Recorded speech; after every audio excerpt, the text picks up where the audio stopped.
Have you ever wondered what happens when bullies pick on the wrong twins? When Marcus and Michael Thompson joined the Warriors Path Karate Dojo, they knew it wouldn't be easy being two of the only black students in the predominantly white school. But they never imagined what was waiting for them. From their first day, Jake Harrison and Connor Mills, two arrogant black belt bullies, made it their mission to break the 14-year-old twins. Want to know how far this harassment went? Stick around for a shocking twist.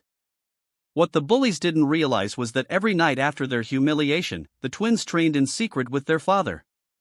The bullies believed they were systematically destroying two helpless yellow belts. But they couldn't have been more wrong. Before we go any further, comment where in the world you are watching from, and make sure to subscribe because tomorrow's story on Dark Threads is one you don't want to miss. The heavy bag swayed under Marcus Thompson's awkward strikes, each punch landing with a dull thud that betrayed his inexperience. Sweat beaded on his forehead as he struggled through the combination their instructor had demonstrated. Jab, cross, hook. His timing felt off, his stance uncertain. Beside him, his twin brother, Michael, practiced the same sequence, their movements mirroring each other with the unconscious synchronization that had marked them since birth. When Marcus shifted his weight, Michael did too. When Michael adjusted his guard, Marcus followed suit without thinking. Yellow belts, over here, called Sensei Robert Mitchell from across the Warriors Path Karate Dojo. The 50-year-old instructor moved between students with practiced authority, his black belt worn soft from years of use. Time to work on basic stances. The dojo occupied a corner unit in Millbrook's East Gate Shopping Plaza, its mirrored walls reflecting the late afternoon sun streaming through tall windows. 20 students filled the space, most wearing white GIs with colored belts marking their progress. The Thompson twins stood out not just as two of only 3 black students in the school, but as the newest members, having earned their yellow belts just 2 weeks ago after 3 months of white belt training. Marcus and Michael moved to the designated area. Their identical movements drawing subtle stares from other students. At 14, they shared the same height, the same athletic build from playing basketball, and the same determined expression that masked their nervousness in this predominantly white space. Horse stance, hold for 1 minute, Sensei Mitchell instructed. The twins dropped into position, thighs burning as they maintained the wide-legged squat. Around them, more experienced students moved through advanced forms with fluid precision that highlighted just how new the brothers were to martial arts. Look at the twins, Jake Harrison's voice carried from across the room where he practiced with other black belts. The 17-year-old's tone held amusement that made Marcus' shoulders tense, like watching 2 monkeys trying to figure out human movements. Connor Mills snickered beside him. Maybe they'll learn faster if we throw them some bananas. The words hit Marcus like physical blows. His stance wavered, and immediately Michael's did too, their connection betraying his brother's reaction. Several other students had heard the comments, their eyes darting between the twins and the black belts with uncomfortable awareness. Sensei Mitchell, standing less than 10 feet away, continued his instruction as if nothing had happened. Keep those backs straight, yellow belts. Power comes from proper foundation. Michael's jaw clenched, his hands forming fists at his sides. Marcus felt his brother's anger as if it were his own, their twin bond amplifying every emotion. When one of them hurt, both did. When one felt humiliated, the shame doubled. Time for sparring drills, Sensei Mitchell announced, clapping his hands twice. Partner up with someone near your skill level. Marcus wiped his sweaty palms on his GI pants and looked around for another yellow belt. But Jake Harrison was already approaching them with that same predatory smile. Fresh meat, Jake said, his voice pitched for his friend's amusement. Let's see what these two can actually do. We should partner with other yellow belts, Michael said quietly, his usual analytical approach trying to find a way out. Don't worry, Connor Mills joined them. His black belt a stark contrast to their yellow ones. We'll teach you some real techniques, unless you'd rather go back to whatever you learned on the streets. The casual racism in his tone made Marcus's vision blur with anger. He started to step forward, but Michael's hand caught his arm. Their twin awareness preventing a confrontation that would only make things worse. Bow to your partner, Sensei Mitchell instructed from across the room. Marcus found himself facing Connor while Jake positioned himself opposite Michael. The twins exchanged a quick glance, a wordless communication that had served them since childhood. Stay calm. Stick together. Survive this. Light contact only, Sensei Mitchell called out. This is about technique, not power. The sparring began, and immediately Marcus knew they were in trouble. Connor's first kick, allegedly pulled at the last second, caught him solidly in the ribs with enough force to drive the air from his lungs. The impact sent him stumbling backward, his inexperienced footwork making recovery impossible. Oops, Connor said with theatrical concern. Guess these yellow belts are even softer than they look. On the adjacent mat, Michael was experiencing the same treatment. Jake's light contact punches were landing with precision that spoke of deliberate targeting. When Michael tried to counter with one of the basic combinations they'd learned, Jake easily deflected it and responded with a sweep that sent Michael crashing to the mat. Stay down there, Jake said, not offering to help. That's where you belong anyway. Michael pushed himself up, embarrassment and fury warring in his expression. Marcus felt every bit of his brother's humiliation, their connection making the abuse doubly painful. The sparring continued for 10 more brutal minutes. Both twins accumulated bruises while Jake and Connor maintained their facade of instruction, their comments growing bolder as Sensei Mitchell remained conspicuously focused on other students. Maybe your daddy should have signed you up for basketball instead, Connor panted after landing another accidental elbow to Marcus's shoulder. Stick to what your people are good at. We're not quitting, Marcus said through gritted teeth, tasting blood from a split lip. We'll see about that, Jake replied, helping Michael up from another hard takedown with unnecessary roughness. This dojo has standards. As the session finally ended, the twins gathered their gear in pained silence. Both were limping slightly, their yellow belts a stark reminder of how outmatched they'd been. Around them, other students avoided eye contact. The discomfort in the room palpable. Good work today, Sensei Mitchell announced to the class. Remember, martial arts builds character through discipline and respect. The irony wasn't lost on either twin. As they headed for the exit, Marcus noticed Jake and Connor talking quietly near the equipment rack. Their voices just audible enough to catch fragments. Won't last another month. Daddy's probably in prison anyway. Should stick to their own kind of places. Michael's step faltered, and Marcus felt his brother's control slip. Before either could react, their father's pickup truck pulled into the parking lot. The familiar rumble of the diesel engine announcing David Thompson's arrival. Outside, they tried to arrange their faces into neutral expressions, but their identical injuries told a story that would be hard to explain. David Thompson climbed out of his truck, his construction-hardened frame moving with the efficiency of a man who'd served 8 years in the army before starting his family. His dark eyes immediately catalogued his son's disheveled appearance, the careful way they moved, the forced casualness of their postures. How was class? He asked, his voice carrying the authority that had commanded respect from subordinates and co-workers for 2 decades. Fine, both boys replied in perfect unison, their twin synchronization intact, even in deception. David studied them for a long moment, his gaze lingering on Marcus's split lip and Michael's reddened forearms. Learn anything useful? Yeah, Marcus said, sharing a look with his brother that carried volumes of unspoken communication. We learned a lot. 3 weeks passed and the pattern became as predictable as it was painful. Every Tuesday and Thursday evening, the twins would arrive at the dojo with renewed determination, only to find themselves systematically broken down by Jake Harrison and Connor Mills. Partner rotation today, Sensei Mitchell announced during their 6th week of classes. Advanced students will help beginners with sparring fundamentals. Marcus felt his stomach drop as Jake's eyes locked onto his across the room. The predatory smile was becoming as familiar as his own reflection. Looks like Christmas came early, Connor murmured to Jake loud enough for several students to hear. Fresh targets. The sparring session began with what appeared to be legitimate instruction. Jake demonstrated a basic blocking technique to Michael. His movements slow and controlled for the benefit of watching parents in the observation area. See how I position my arm, Jake said, his voice carrying the patient tone of a dedicated instructor. Try it.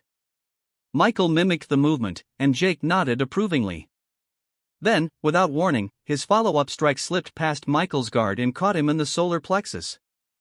Michael doubled over, gasping. "You dropped your guard," Jake said with false concern. "In a real fight, that hesitation gets you hurt." Marcus started forward, but Connor intercepted him with a firm grip on his shoulder. "Your brother needs to learn for himself, unless you think he's too weak to handle real training." The challenge hung in the air. Marcus knew refusing would mean abandoning Michael, but accepting meant enduring Connor's particular brand of instruction. "I can handle whatever you've got," Marcus said, his voice steadier than he felt. Connor's grin widened. "Good. Let's work on combinations." What followed was 20 minutes of systematic abuse disguised as training. Connor's strikes consistently landed harder than necessary. His corrections accompanied by shoves and trips that sent Marcus sprawling across the mat. "You're too aggressive," Connor said after dropping Marcus with a leg sweep. "Your people always think force solves everything. But martial arts is about control." The racial undertone was subtle enough to maintain plausible deniability while cutting deep enough to draw blood. Marcus felt his anger building, the familiar fire that Michael always helped him control. But his brother was across the mat, dealing with his own torment. Meanwhile, Michael struggled with Jake's increasingly violent demonstrations. Every technique seemed to result in Michael on his back, winded and disoriented. "Maybe you should consider a different hobby," Jake suggested as he helped Michael up from another hard throw. "Something more natural for you. Basketball, maybe running." "I'm not quitting," Michael said, his quiet determination earning him another punishing drill. From his position near the front desk, Sensei Mitchell observed the sessions with apparent satisfaction. When concerned parents asked about the intensity of training, he spoke about building character through adversity. "Traditional martial arts aren't for everyone," he explained to one mother whose son had requested to switch partners. "We maintain high standards here." After class, the twins sat in their father's truck, ice packs pressed against various injuries. The silence stretched between them, filled with shared frustration and growing desperation. "Dad's going to notice eventually," Michael said finally, adjusting the ice on his bruised ribs. "We tell him we're learning," Marcus replied. "Which is true." "Learning what?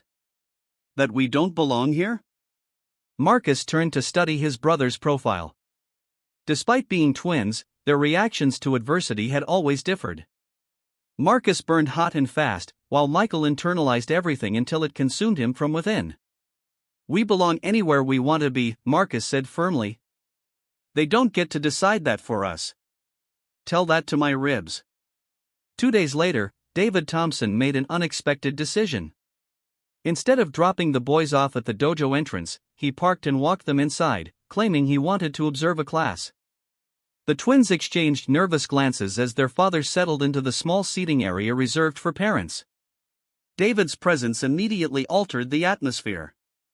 His military bearing and obvious protectiveness creating a buffer the boys hadn't experienced in weeks. "Mr. Thompson," Sensei Mitchell approached with professional courtesy. "Nice to see a parent taking interest in their children's training." "Always interested in my boys' education," David replied, his tone neutral, but his eyes sharp as they surveyed the room. That evening's class proceeded differently.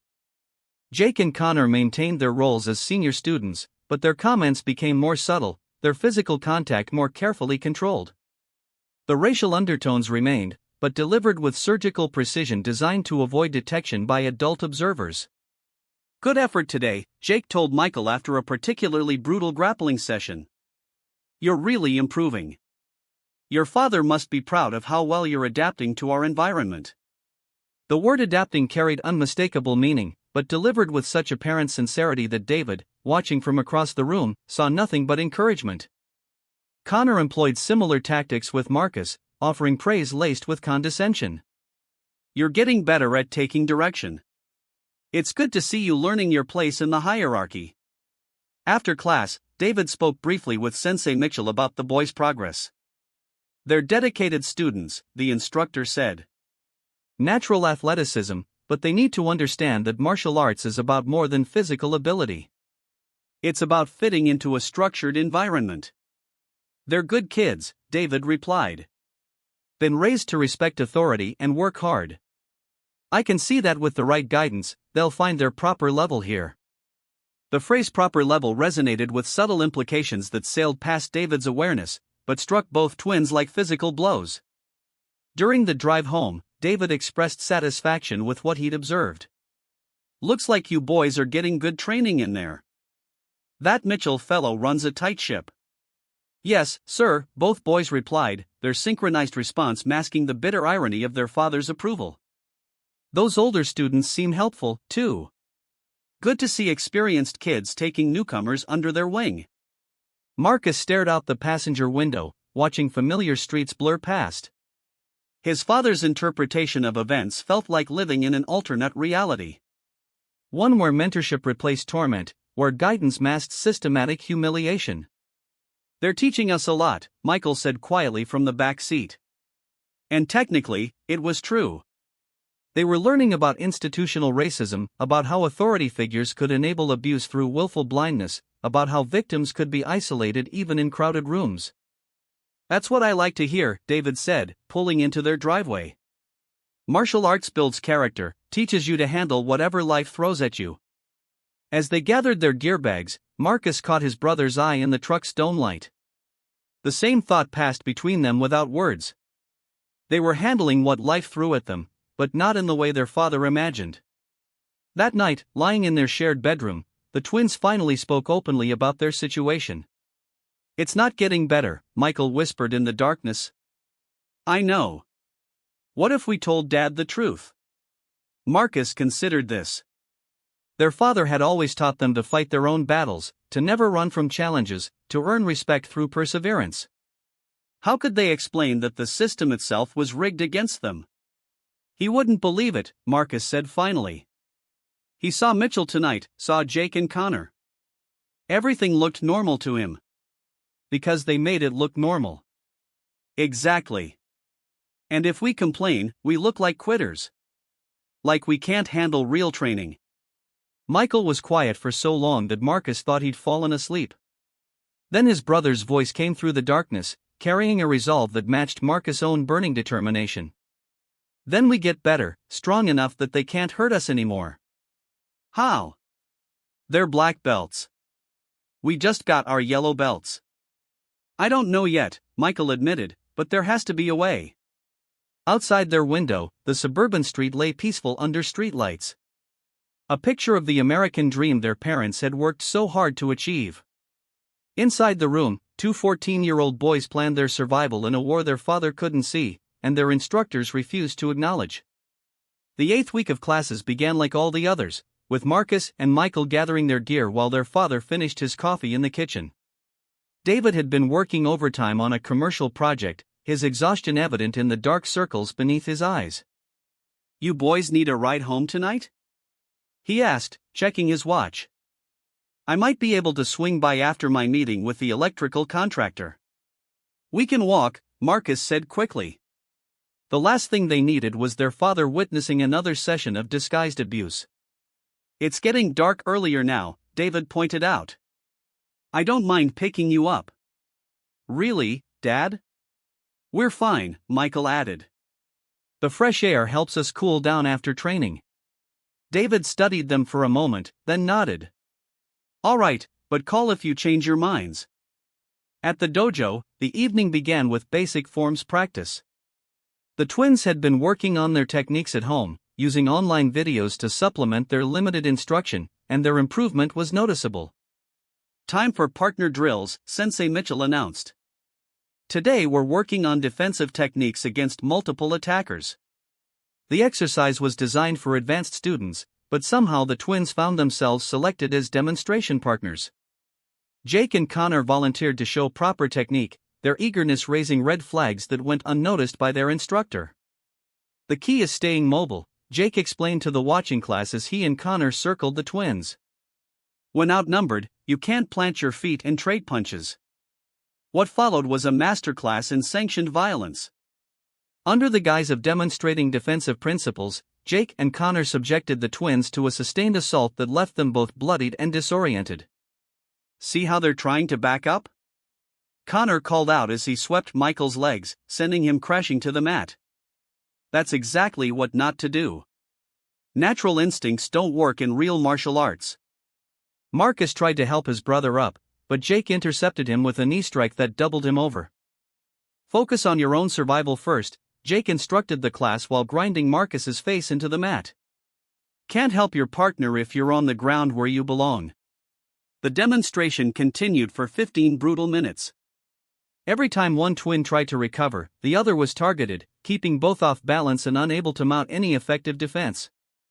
Some people just aren't cut out for this level of training, Jake added, helping Michael up with a grip that left finger-shaped bruises on his arm. As class ended, the twins gathered their gear with practiced stoicism. Their bodies ached, their pride shattered, but they'd survived another session. Outside the dojo, they were surprised to see their father's pickup truck pulling into the parking lot. David's contractor meeting had ended early, and he decided to surprise them with a ride home. Through the large front windows, he could see Jake and Connor laughing with other students near the equipment rack. Their voices carried clearly through the glass. Did you see how fast they went down? Connor was saying. Like they've never been in a real fight before. Probably learned everything they know on the streets, Jake replied. No discipline, no technique, just wild swinging like animals. David's blood turned to ice as the racial implications hit him. Then his sons emerged from the building. Even in the parking lot's dim lighting, the extent of their injuries was impossible to miss. Marcus's lip was split and swollen, his GI torn at the shoulder. Michael moved with the careful gait of someone nursing bruised ribs. David's military training kicked in immediately. He'd seen enough injured soldiers to recognize systematic abuse. Get in the truck, he said quietly, his voice carrying controlled fury. At home, under the harsh kitchen lights, the full extent of their injuries became undeniable. How long? He asked. Dad, it's not, Marcus began. How long? David repeated, his command voice cutting through deflection. Since the beginning, Michael said quietly. Since our first day. The story poured out 8 weeks of systematic brutalization while David praised their character building. The instructor saw all this? He asked. He was right there, Marcus said. But when you visited, they made everything look normal. David paced to the window, his reflection showing a man wrestling with decisions that would define his family's future. What do we do? Michael asked. David was quiet for a moment, his mind working through options with military precision. Then he made his decision. We give them one chance to make this right. I'll speak to Mitchell tomorrow. What if he doesn't listen? Marcus asked. David's smile held no warmth. Then we handle it ourselves. That night, David retrieved a heavy bag and focus mitts from his garage. If the system wouldn't protect his sons, he'd give them the tools to protect themselves. The next evening, David walked into the dojo with purposeful stride. Sensei Mitchell looked up from the front desk with professional courtesy that quickly shifted to concern. Mr. Thompson, what can I do for you? We need to talk about my sons and what's been happening in your classes. Mitchell's face remained neutral, but something flickered in his eyes. Of course, let's step into my office. As they walked toward the back, Jake and Connor looked up from their warm-ups, their expressions shifting from arrogance to concern. Everything was about to change. David followed Sensei Mitchell into the cramped office behind the front desk, his eyes taking in the framed certificates, tournament photos, and motivational posters that decorated the walls. Everything about the space projected authority and tradition. Exactly the kind of environment that could hide systematic abuse behind a veneer of respectability. Please have a seat, Mitchell said, settling behind his desk with the casual confidence of a man who'd handled difficult parents before. What seems to be the concern? David remained standing, his construction-hardened frame filling the small space with barely contained tension. My sons have been getting beaten up in your classes for 2 months, systematically harassed, targeted with racial comments, and physically abused by your black belt students. Mitchell's expression shifted to practiced concern.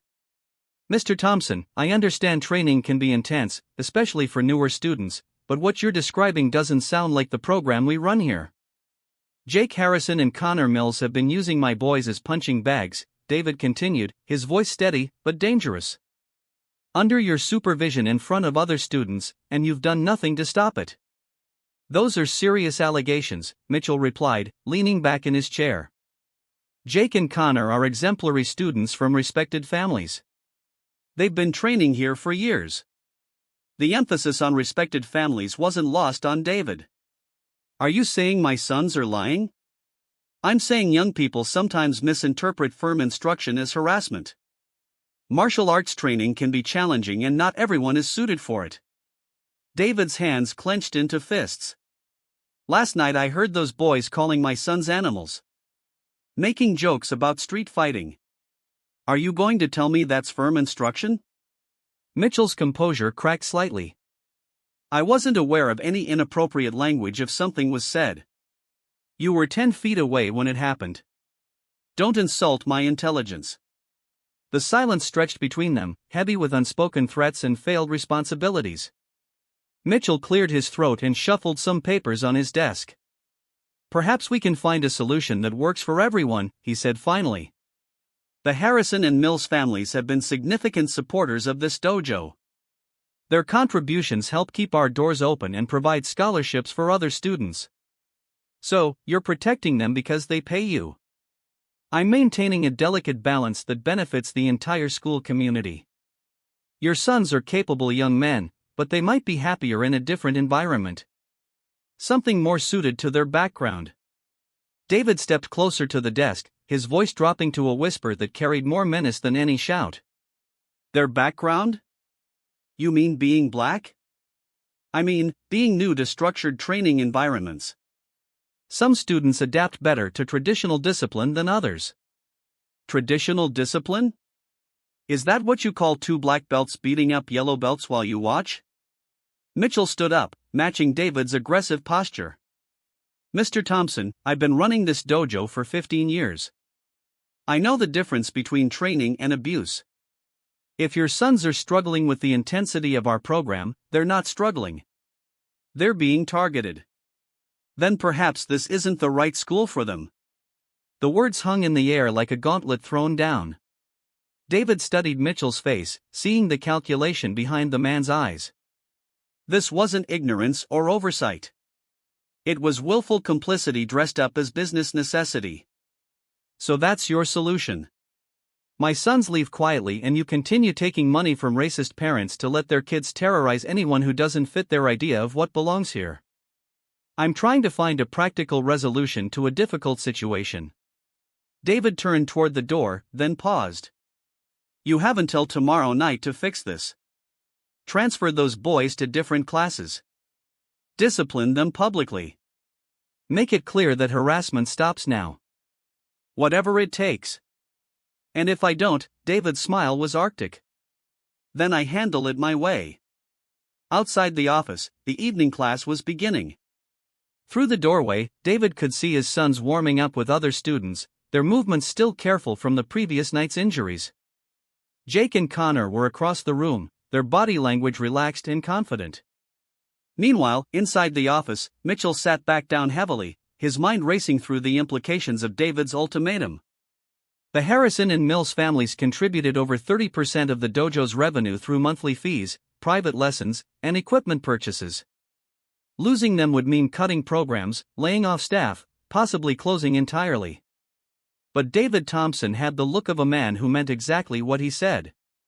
Back at the Thompson house, the twins sat at the kitchen table working on homework while their father was at the dojo. Both boys kept glancing at the clock, anxiety building as the minutes ticked by. What do you think he's going to say? Michael asked, his pencil tapping nervously against his math textbook. Whatever needs saying, Marcus replied. But his own tension was evident in the way he gripped his pen. What if it makes things worse? Marcus looked up from his history assignment. How could they get worse? They're already trying to break us.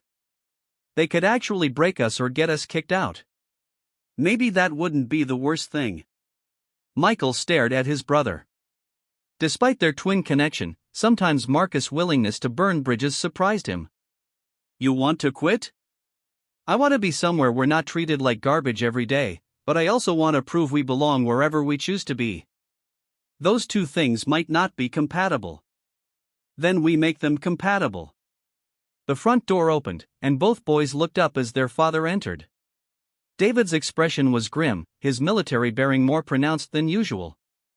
"How did it go?" Marcus asked. David hung his keys on the hook by the door and joined them at the table.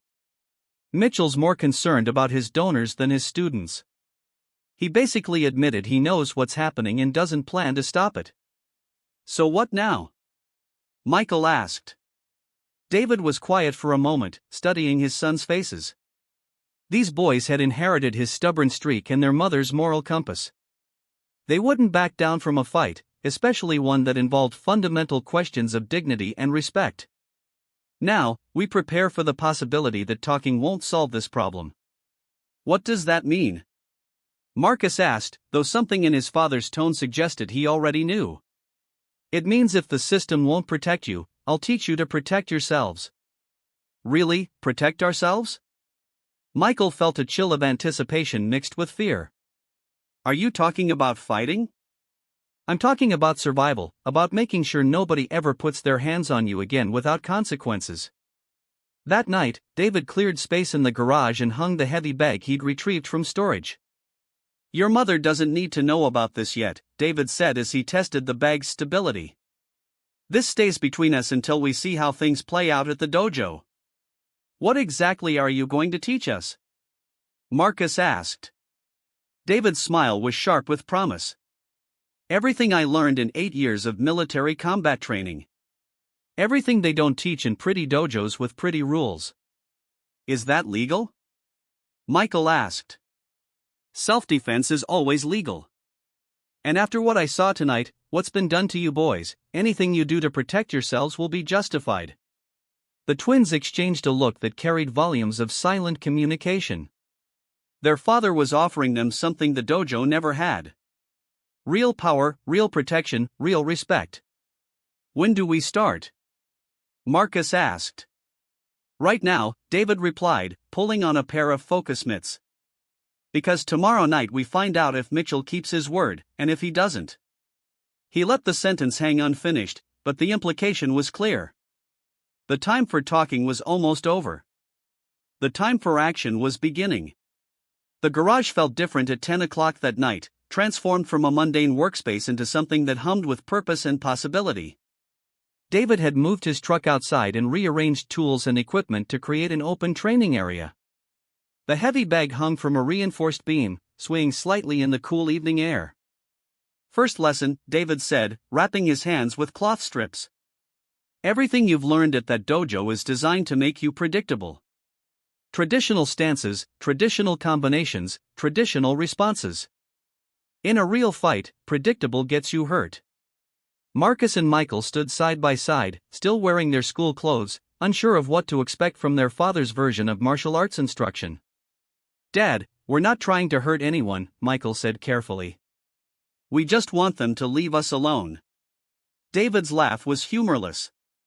"Son, they've been hurting you for 2 months. This isn't about starting fights. It's about ending them quickly when they start with you." He demonstrated a basic stance that looked nothing like what they'd learned at the dojo. Lower, more mobile, hands positioned for striking rather than blocking.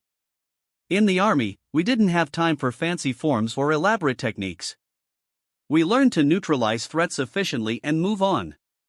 That's what I'm going to teach you." For the next hour, David ran them through drills that emphasized speed, aggression, and targeting vulnerable areas.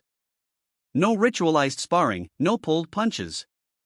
No concern for tournament rules. "Hit the solar plexus, the throat, the knees," he instructed, holding focus mitts for Marcus to strike. "Don't worry about looking pretty. Worry about making sure the other guy can't continue." The twins adapted quickly. Their natural athleticism and months of basic training providing a foundation that David built upon with military precision. More importantly, they began to understand the mental shift their father was teaching. From defensive victims to aggressive defenders. "The next time that Connor kid grabs you," David told Marcus, "you don't try to escape the grip. You use it to get closer and hit him where it counts. What if we get in trouble? Michael asked. For defending yourselves against documented bullies? Let them try to explain that to your mother. Meanwhile, across town, the Harrison family sat around their dining room table discussing their son's martial arts progress. Richard Harrison, a successful insurance executive, took pride in Jake's advancement through the belt ranks and his position as one of the dojo's senior students. Sensei Mitchell mentioned there might be some issues with newer students, Richard said, cutting into his steak. Something about cultural differences affecting training dynamics. Jake nodded, keeping his expression neutral. There are these twin kids who started a few months ago. They're having trouble adapting to the discipline. What kind of trouble? His mother asked. They get frustrated easily. Sometimes they don't show proper respect to senior students. Mitchell's been working with them, but they might not be a good fit for traditional martial arts. Richard frowned. That's unfortunate. But not everyone is suited for the kind of character building that real martial arts provides. Exactly, Jake agreed. Some people just aren't cut out for it. The conversation continued in this vein, with Jake carefully crafting a narrative that positioned himself and Connor as patient mentors dealing with difficult students. His parents listened with the satisfaction of people whose worldview was being confirmed. Some families understood discipline and respect while others simply didn't.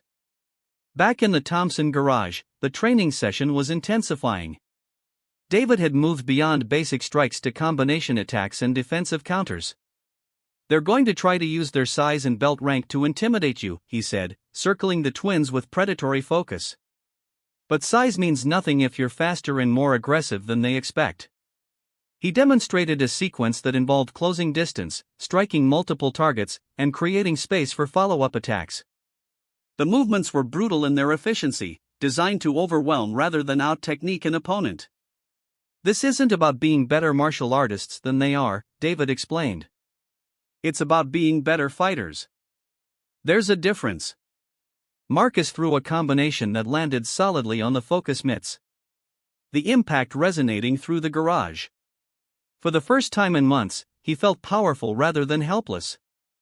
That's it, David encouraged. Now add the knee strike we practiced. Don't give them time to recover. Michael's progress was equally dramatic. His analytical nature helped him understand the tactical principles behind each technique, while his suppressed anger provided the emotional fuel to execute them with conviction. Remember, David said as they finished for the night, this training stays between us. At the dojo, you act the same as always. Don't let them know what you're learning here. How long do we keep pretending? Marcus asked. David's smile was sharp with anticipation. Until the right moment presents itself. And trust me, it will. The next evening at the dojo, the twins returned to their usual routine of enduring harassment and systematic abuse. But something fundamental had changed in their bearing. They still took the hits, still absorbed the insults, but their reactions were different, more controlled, more calculating. You're getting better at taking punishment, Connor observed after a particularly brutal sparring session. Maybe you're finally learning your place here. Marcus met his eyes steadily. We're learning a lot. Jake noticed the change, too. They seem less reactive tonight, he mentioned to Connor during a water break. Usually, they get more frustrated as the session goes on.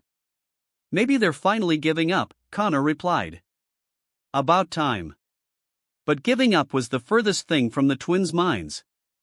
As they endured another night of disguised torture, they were mentally cataloging their tormentors' fighting styles, identifying weaknesses, planning responses they couldn't yet execute. Sensei Mitchell, meanwhile, was growing increasingly uncomfortable with the situation. David Thompson's ultimatum weighed heavily on his mind, but the financial realities of running the dojo made meaningful change seem impossible. After class, he pulled Jake and Connor aside. I need you boys to be extra careful with the Thompson twins, he said quietly. Their father made some complaints, and I don't want any unnecessary attention on our training methods. What kind of complaints? Jake asked. The usual parent concerns about intensity. Nothing serious, but we need to be smart about how we handle things. Connor's eyes narrowed. Are you saying we should go easy on them? I'm saying we need to be more subtle.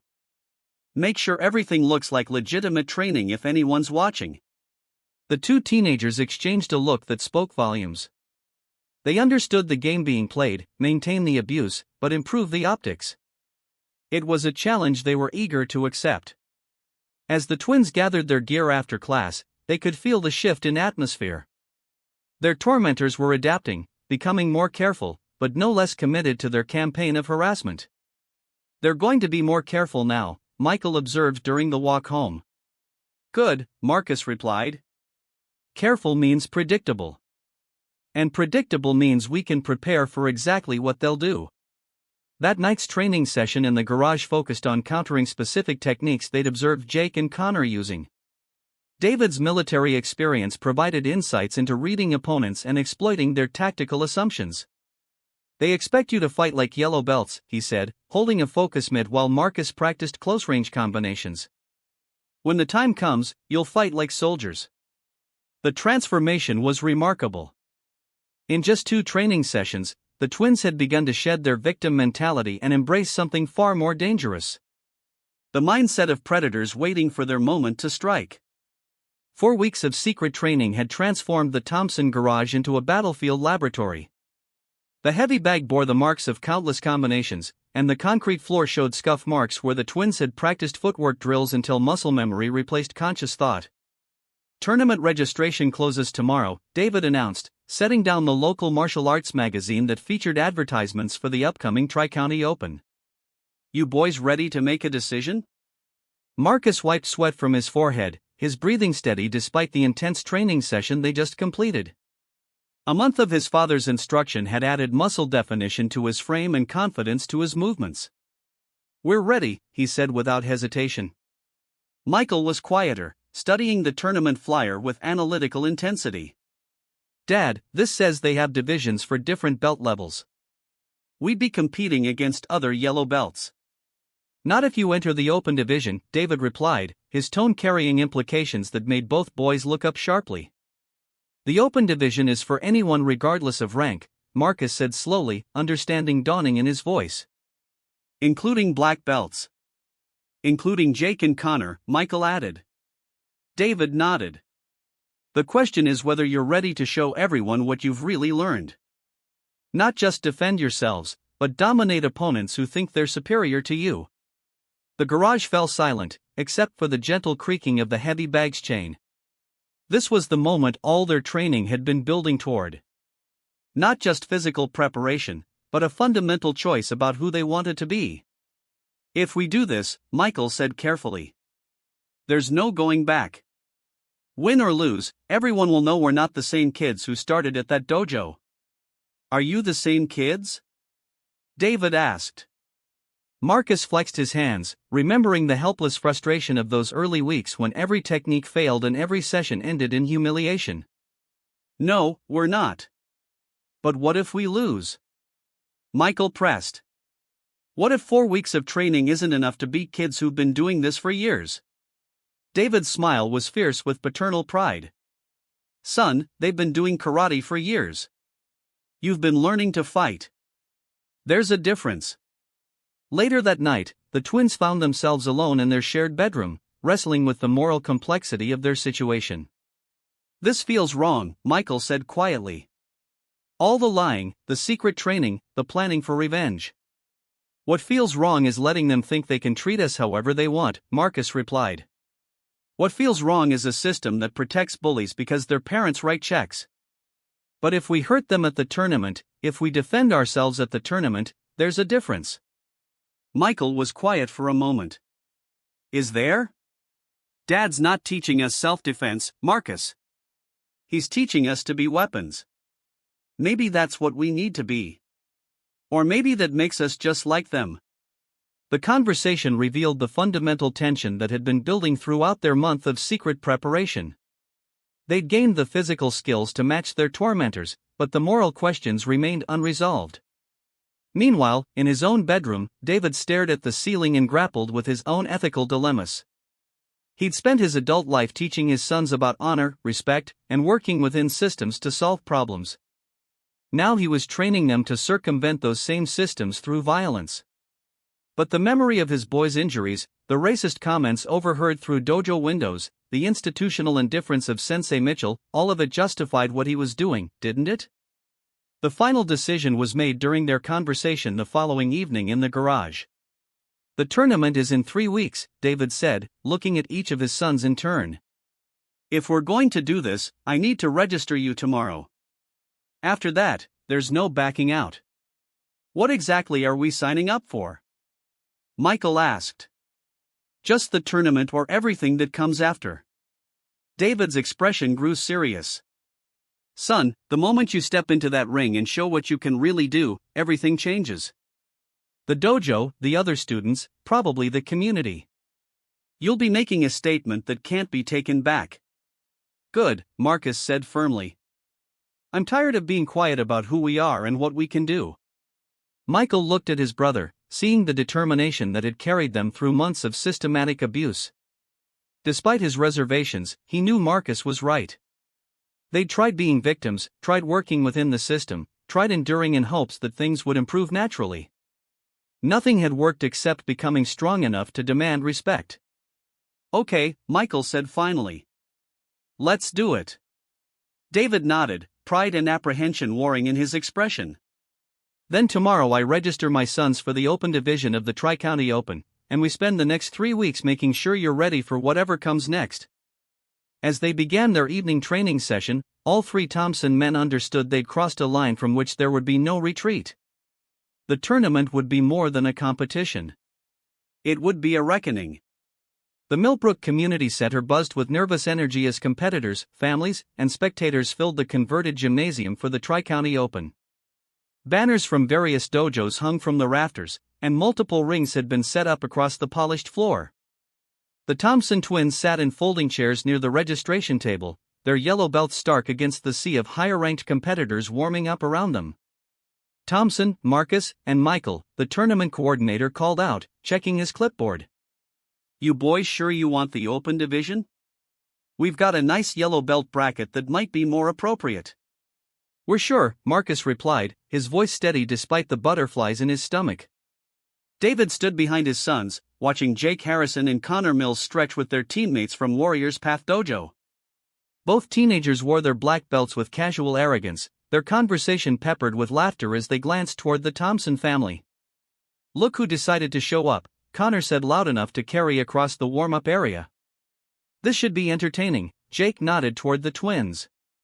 "I almost feel bad for them." "Almost."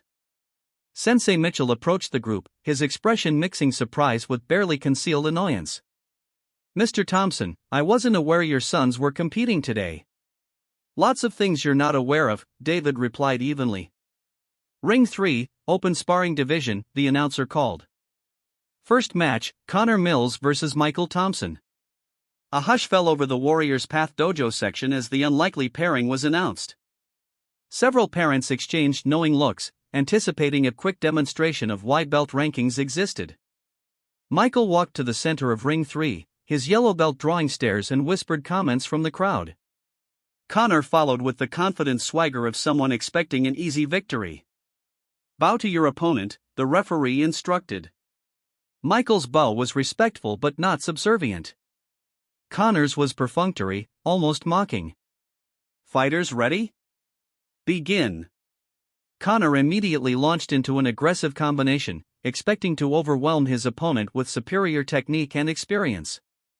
His first kick whistled through empty air as Michael sidestepped with fluid precision that shouldn't have been possible for a yellow belt. The counterattack came faster than anyone expected.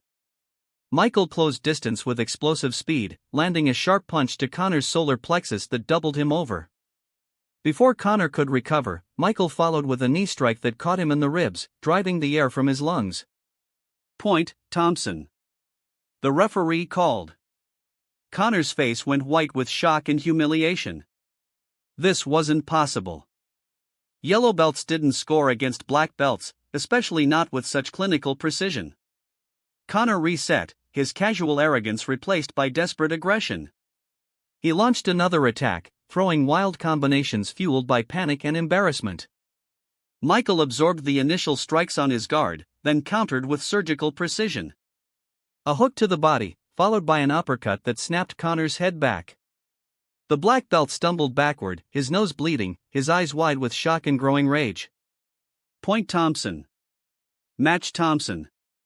Connor stood frozen in the center of the ring, his face cycling through disbelief, humiliation, and burning fury. His mouth opened and closed wordlessly as the reality of his defeat sank in. When the referee raised Michael's hand in victory, Connor's composure finally cracked. "This is impossible," he shouted, his voice cracking with emotion. "He's a yellow belt. This doesn't make sense." Meanwhile, Marcus was called to ring 2 for his match against Jake Harrison. The older boy's confidence had evaporated, watching his friend's humiliation, replaced by barely controlled panic. "This won't happen to me," Jake hissed as they faced off, his voice shaking with desperation.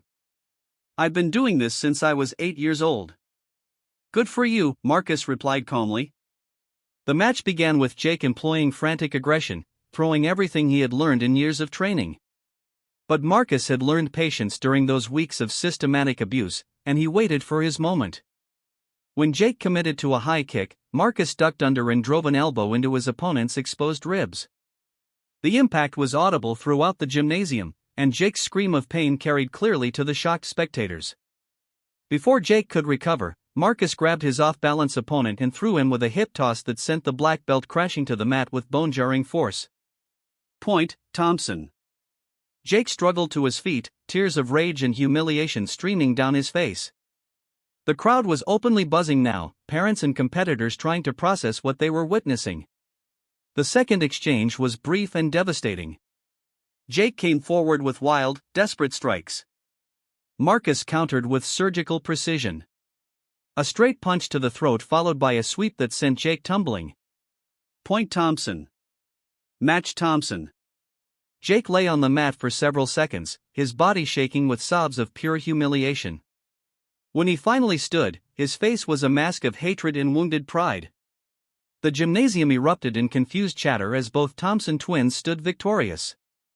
The Warriors Path Dojo section exploded into chaos.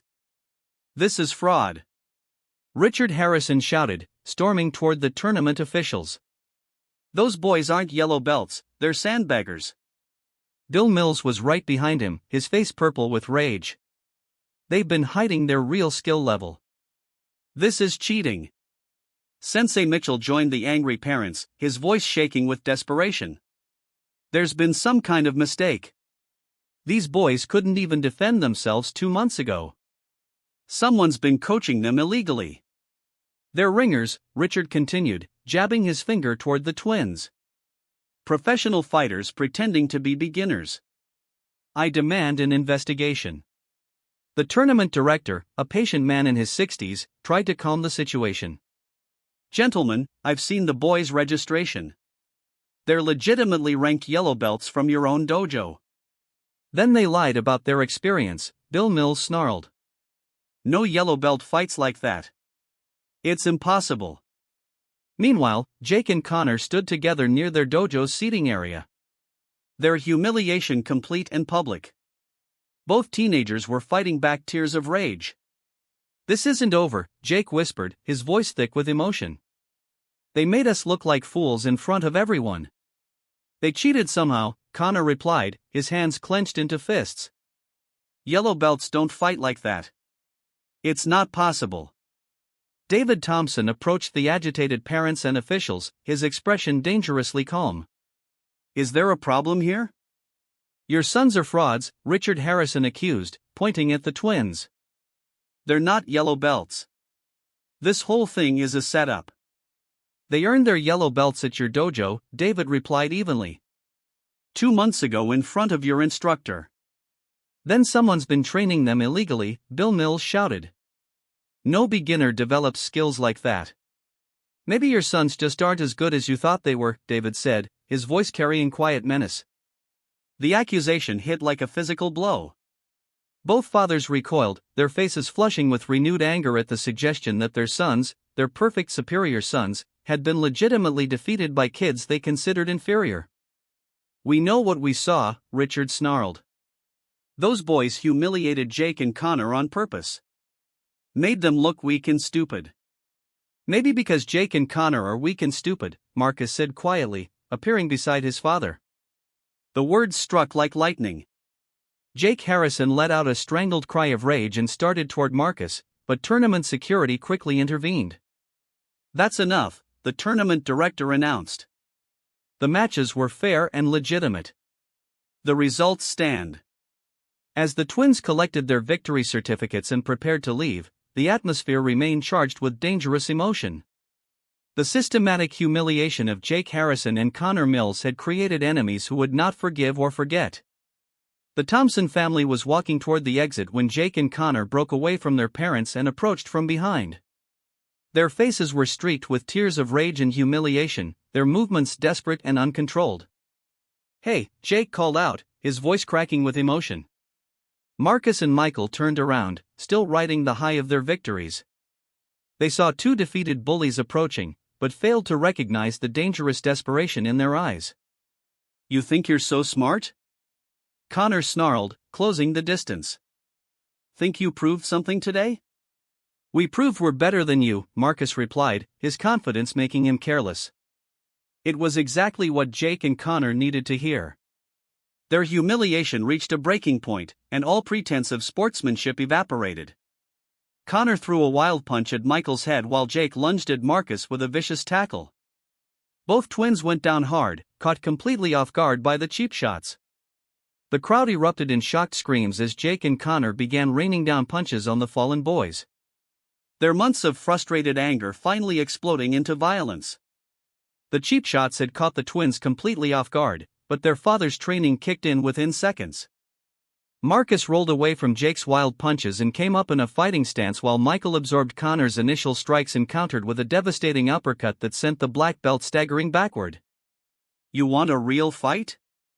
Marcus snarled, his tournament composure replaced by raw fury. "Let's go." What followed was nothing like the controlled sparring they just won. This was street fighting, brutal and unforgiving, with months of suppressed rage finally exploding into violence. Marcus caught Jake with a combination that split his lip and bloodied his nose, while Michael systematically dismantled Connor with the kind of precise strikes their father had drilled into them during those secret training sessions. "Stop! Stop!" The tournament director shouted, but his voice was lost in the chaos as spectators scrambled away from the expanding brawl. Jake tried to tackle Marcus again, but the twins sidestepped and drove a knee into his opponent's ribs that folded him in half. Connor managed to land a wild haymaker on Michael's shoulder, but the counter-punch that followed sent him crashing into a folding chair. Security guards finally reached the melee, grabbing all four fighters and forcibly separating them. Jake and Connor were both bloodied and battered, their black belts torn and stained with their own blood. The twins, while breathing hard, showed significantly less damage despite being jumped from behind. "What happened here?" the tournament director demanded, his face red with anger and embarrassment. "They attacked us from behind," Michael said, wiping blood from a split lip. "We were walking away." "That's not what happened," Jake protested, his voice thick from his broken nose. "They started it. They've been provoking us all day." "By beating you fair and square," Marcus shot back. David Thompson pushed through the crowd, his face a mask of controlled fury as he assessed his son's condition. Both boys were upright and alert. But the fact that they'd been jumped after legitimately winning their matches sent his protective instincts into overdrive. "Are you boys all right?" he asked, his hands checking for serious injuries. "We're fine, Dad," Marcus replied. "Better than them." Richard Harrison and Bill Mills arrived at the same time, their faces cycling between concern for their sons and rage at the situation. Both Jake and Connor looked like they'd been through a meat grinder, their martial arts pride ground into dust along with their physical dignity. "This is assault," Richard shouted, pointing at the twins. "Those boys attacked my son." "After your son jumped them from behind," David replied, his voice dangerously quiet. "In front of 200 witnesses." The tournament director consulted with his security team and several officials who had witnessed the incident. The conversation was brief and decisive.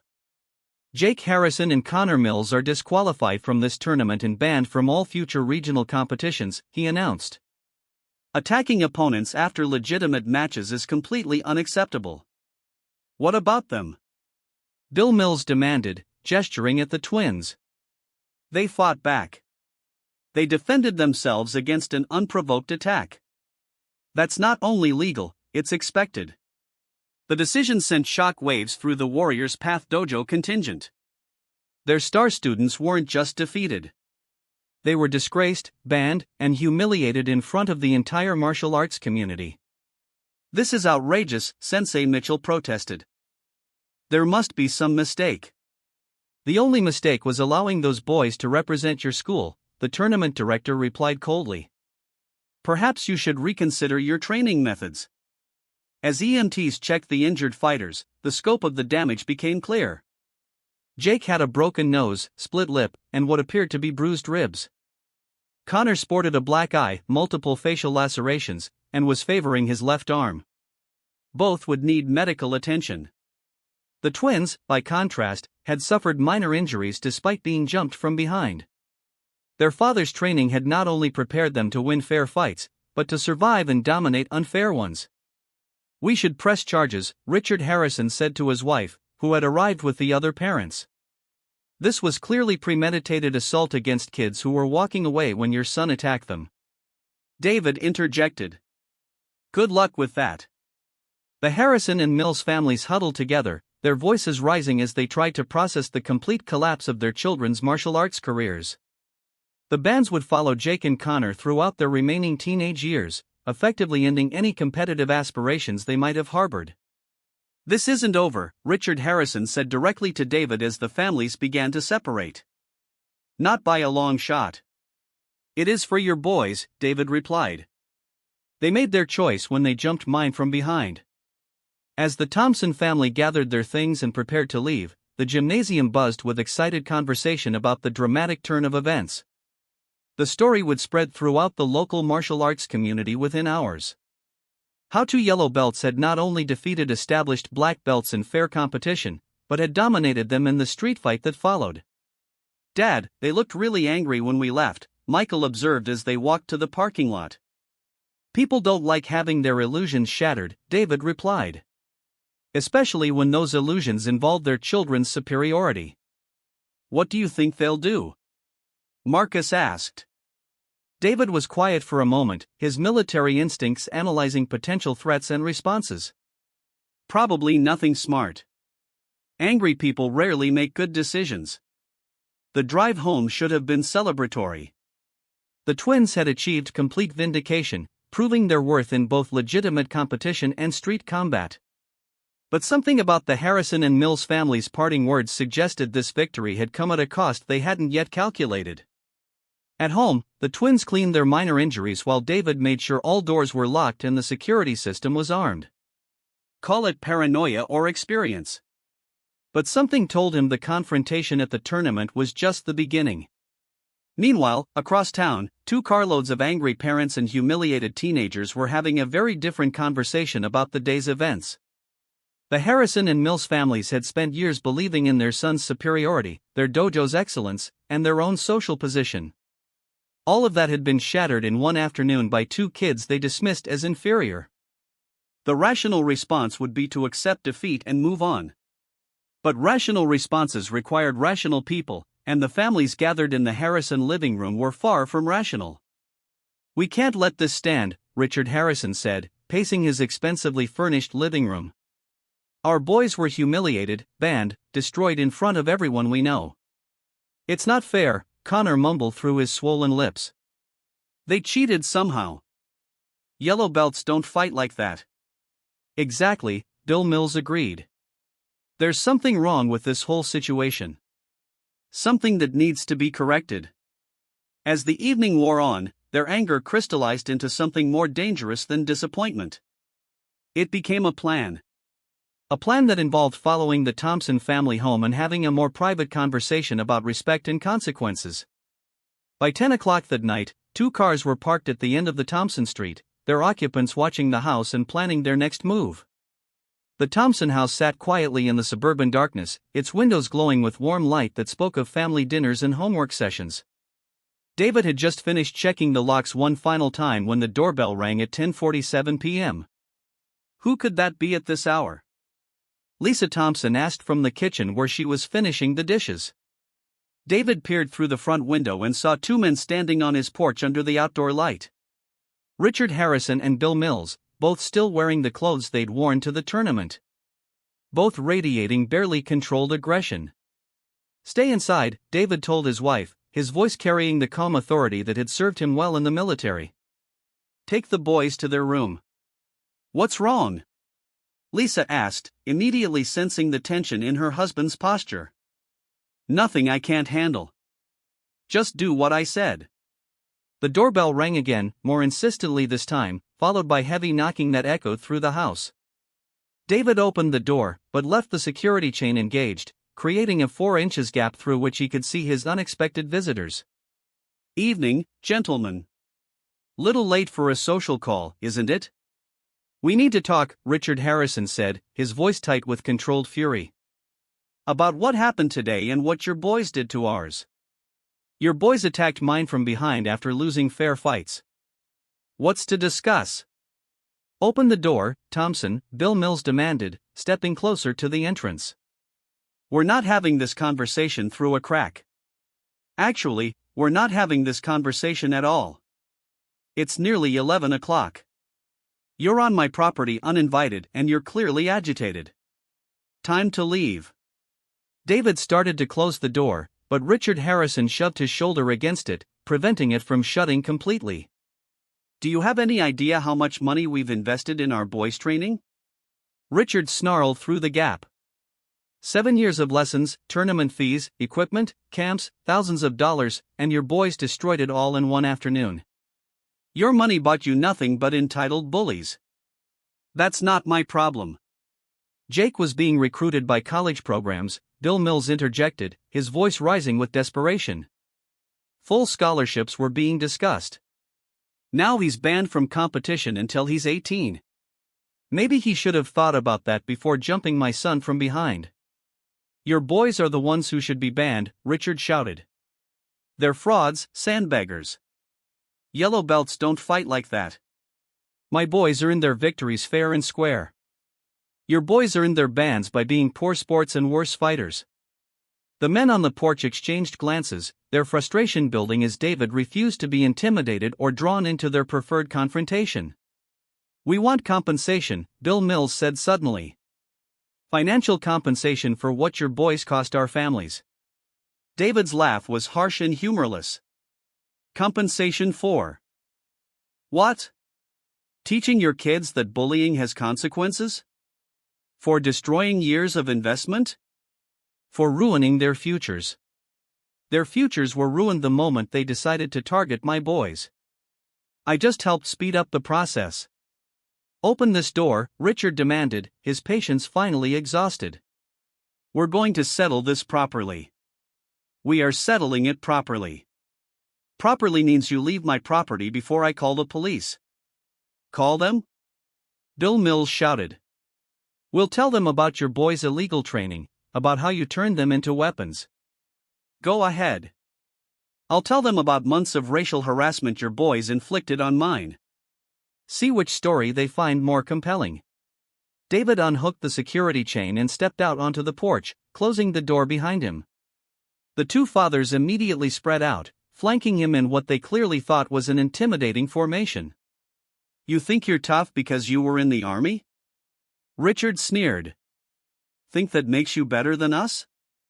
"I don't think anything. I know. I raised better sons than you did." "Our sons are champions," Bill Mills protested. "They worked for years to earn their rank. Your sons are bullies who couldn't handle losing to kids they thought were beneath them. All that training, all that money, and they still got beaten by yellow belts." The words hit like physical blows, both men's faces flushed with renewed rage as the full scope of their humiliation sank in. "You ruined them," Richard said, his voice dropping to a dangerous whisper. "Years of work gone. College opportunities gone. All because you couldn't teach your boys to know their place. Their place? David's voice carried deadly quiet. And where exactly is that? You know damn well where, Bill Mills said, stepping closer. The racial undertone was finally out in the open. Ugly and unmistakable. David's military training kicked in as he assessed the tactical situation. Two civilians, clearly emotional, obviously inexperienced in real combat. Last chance to walk away, David said calmly. We're not walking anywhere, Richard replied, throwing the first punch. David sidestepped the wild swing easily and countered with a precise strike to Richard's solar plexus that dropped him gasping to his knees. Bill Mills rushed forward, swinging wildly, but David caught his wrist and used the man's momentum to throw him hard against the porch railing. Stay down, David commanded, but both men struggled to their feet, their pride overriding their pain. What followed was a brief, one-sided demonstration of the difference between real combat training and suburban anger. Richard managed to land one glancing blow on David's shoulder before taking a combination that bloodied his nose and split his lip. Bill Mills fared worse, ending up face down on the porch with David's knee in his back. Had enough? David asked, breathing heavily but clearly in control. Both men were too battered and exhausted to continue fighting, but their hatred burned undiminished. This isn't over, Richard gasped, blood streaming from his nose. Yes, it is, David replied, releasing Bill Mills and stepping back. Your boys are banned. Your money's wasted. And now you know what happens when you bring this to my door. The sound of approaching sirens cut through the night air as police cars turned onto Maple Street. Their red and blue lights painting the suburban houses in alternating colors. The police cars pulled up to the Thompson house with lights flashing, casting red and blue shadows across the suburban street. Officer Martinez stepped out of the lead vehicle, her hand resting casually on her service weapon as she assessed the scene. Two bloodied men sitting on a porch, one standing calmly with his hands visible. Someone called about a disturbance, she said, approaching the group with professional caution. That was me, David replied, his voice steadied despite the adrenaline still coursing through his system. These men came to my property making threats after 11 p.m. When I asked them to leave, they attacked me. That's not what happened, Richard Harrison protested, struggling to his feet while holding a tissue to his bleeding nose. He assaulted us. We came here to talk and he jumped us. Officer Martinez looked at the scene with experienced eyes. David Thompson stood relaxed but alert, showing minimal signs of physical confrontation. The two other men were clearly worse for wear with injuries consistent with being on the losing end of a fight. Sir, what's your name? She asked David. David Thompson. This is my house, my property. These men are Richard Harrison and Bill Mills. They showed up uninvited, refused to leave when asked, and became physically aggressive. We have every right to seek answers, Bill Mills interjected, his voice thick with pain and anger. His boys destroyed our children's futures today. What exactly did they do? Officer Martinez asked, pulling out her notepad. They attacked our sons at a martial arts tournament, Richard said. Beat them up in front of hundreds of people. David's laugh was humorless. My sons won legitimate matches against their boys in fair competition. Then their boys jumped mine from behind afterward. Security footage will confirm everything. Officer Martinez's partner, Officer Johnson, had been speaking with neighbors who had emerged to investigate the commotion. He approached the group with additional information. Neighbors confirmed they heard shouting and saw these two men approach the house aggressively. He reported. Mrs. Patterson across the street says she saw them push against the door when the homeowner tried to close it. They were trespassing, David said calmly. I asked them to leave multiple times. When they refused and became physical, I defended myself. Richard's voice cracked with indignation. Look at us. Look at what he did. Officer Martinez studied both injured men, then looked at David's relatively unmarked appearance. Sir, do you have any military or law enforcement background? 8 years Army, including 2 combat deployments, David replied. The officer nodded, understanding immediately why the fight had been so one-sided. 2 angry civilians against a trained soldier was never going to end well for the civilians. Here's what's going to happen, Officer Martinez announced. Mr. Harrison, Mr. Mills, you're both going to receive citations for trespassing and disturbing the peace.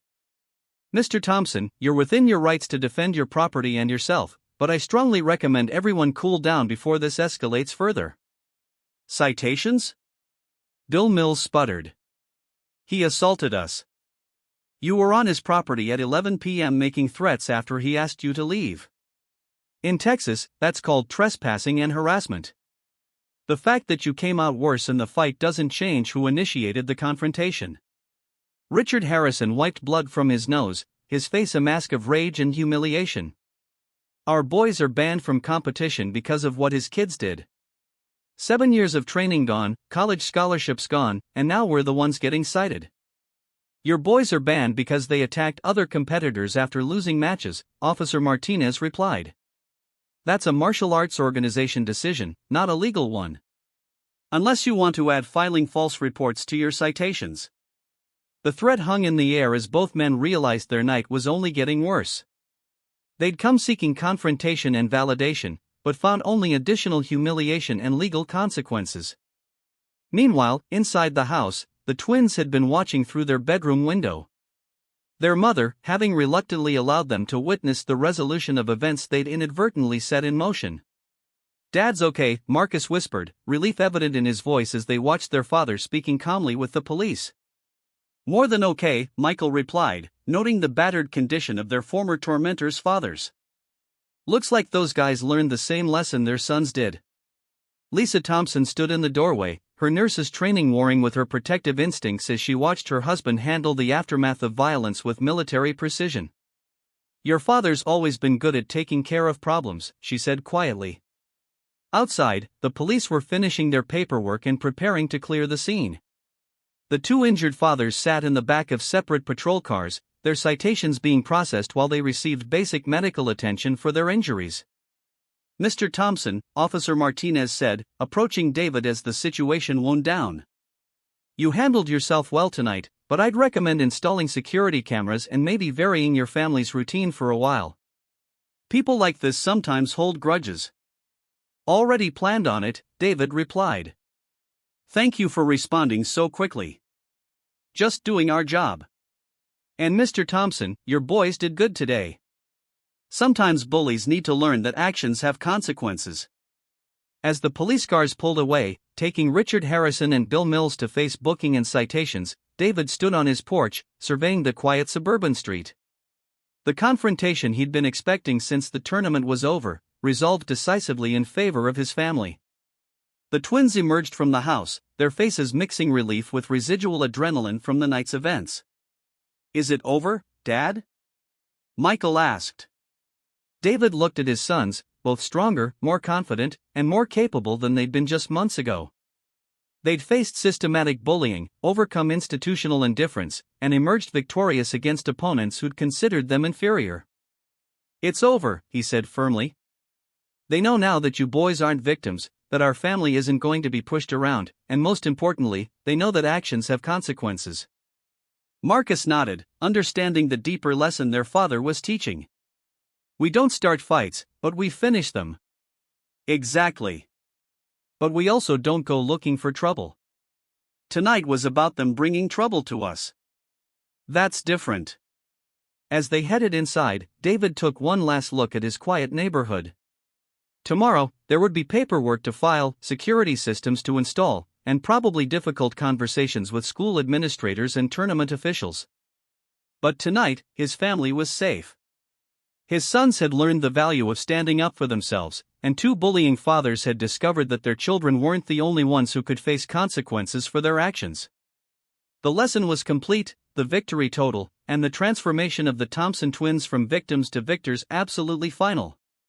6 weeks after the tournament, the Warriors Path Dojo sat empty, except for Sensei Robert Mitchell, who was packing equipment into cardboard boxes with the methodical resignation of a man watching his life's work crumble around him. The investigation had been swift and thorough. The Regional Martial Arts Association had interviewed students, parents, and tournament witnesses, creating a damning picture of systematic harassment enabled by an instructor who prioritized donor money over student safety. Mitchell's teaching certification had been revoked and the dojo's charter with the national organization permanently suspended. 30 families canceled their memberships in 2 weeks, Mitchell muttered to himself as he wrapped his black belt collection in tissue paper. 15 years of building this place gone. The financial reality had been brutal. Without the Harrison and Mills family's substantial monthly contributions, with parents pulling their children en masse after learning about the harassment scandal, the dojo couldn't meet its lease payments. The landlord had been sympathetic but firm. Businesses that generated negative publicity weren't welcome in his shopping center. Meanwhile, across town at the newly opened Integrity Martial Arts Academy, the Thompson twins were demonstrating techniques to a group of younger students. The new dojo, run by a former Marine named Master Chen, had attracted many of the families who'd fled Warriors Path after the scandal broke. Remember, martial arts is about protecting yourself and others, Marcus explained to an 8-year-old white belt who was struggling with a basic block. It's never about hurting people who can't defend themselves. That's right, Master Chen added, watching the twins work with their students. These young men understand what real martial arts means. Strength used to protect, not to bully. The twins had advanced rapidly under Master Chen's guidance, earning their orange belts within a month of joining the new school. More importantly, they'd found their place as respected senior students who helped newer members adapt to training without fear of harassment. I heard Jake Harrison is working at his dad's insurance office now, Michael mentioned during a break between classes. Connor Mills is doing online school instead of going back to Millbrook High. Good, Marcus replied without malice. Maybe they'll learn something useful. The ripple effects of the tournament had extended far beyond the martial arts community. Richard Harrison's insurance business had lost several clients after word spread about his late-night confrontation at the Thompson house. Bill Mills had been passed over for a promotion at his law firm, his professional reputation tarnished by the police citations and associated publicity. At Millbrook High School, the story had become legend. The Thompson twins, once seen as quiet newcomers, were now known as the brothers who'd taken down the town's martial arts bullies and exposed corruption at the most established dojo in the area. It's weird being famous for fighting, Michael confided to his brother as they walked home from the new dojo. People keep asking us to tell the story. Better than being famous for getting beaten up, Marcus replied with a grin. At home, David Thompson was installing the last of the security cameras around their property, a precaution that had proven unnecessary as the Harrison and Mills families had retreated into embarrassed isolation following their legal difficulties. How was class? He asked as the twins entered through the garage. Good. Master Chin says we might be ready for green belts by Christmas, Michael reported.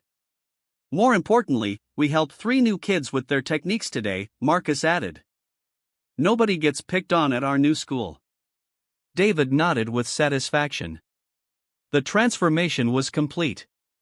His sons had gone from victims to protectors, using their hard-won skills to ensure other children wouldn't face the systematic harassment they'd endured.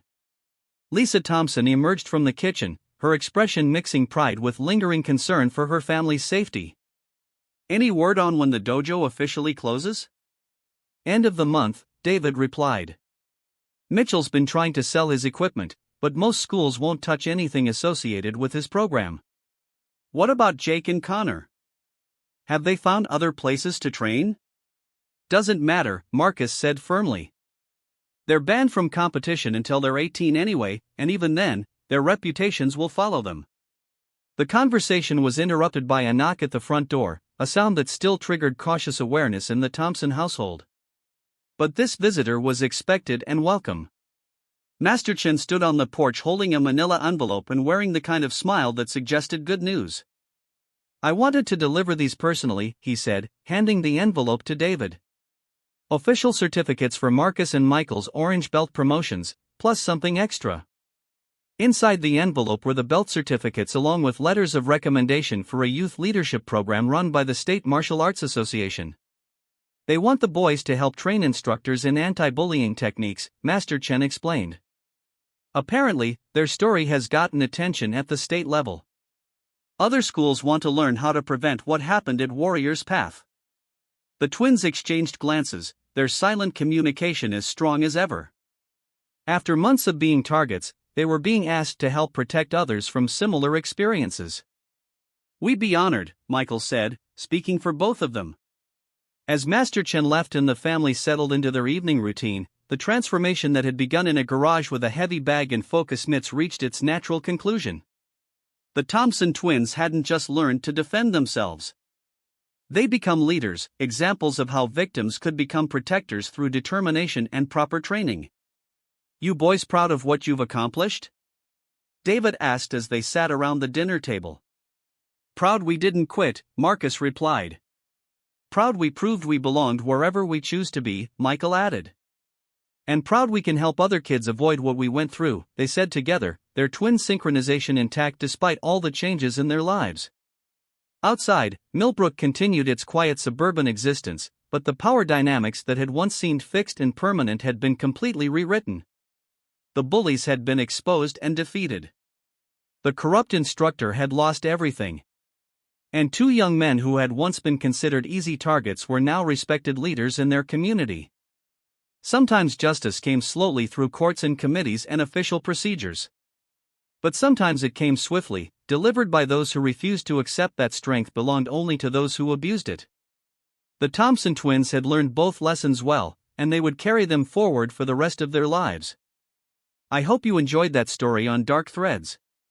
Please like the video and subscribe so that you do not miss out on the next one. In the meantime, I have handpicked 2 stories for you that I think you will enjoy. Have a great day.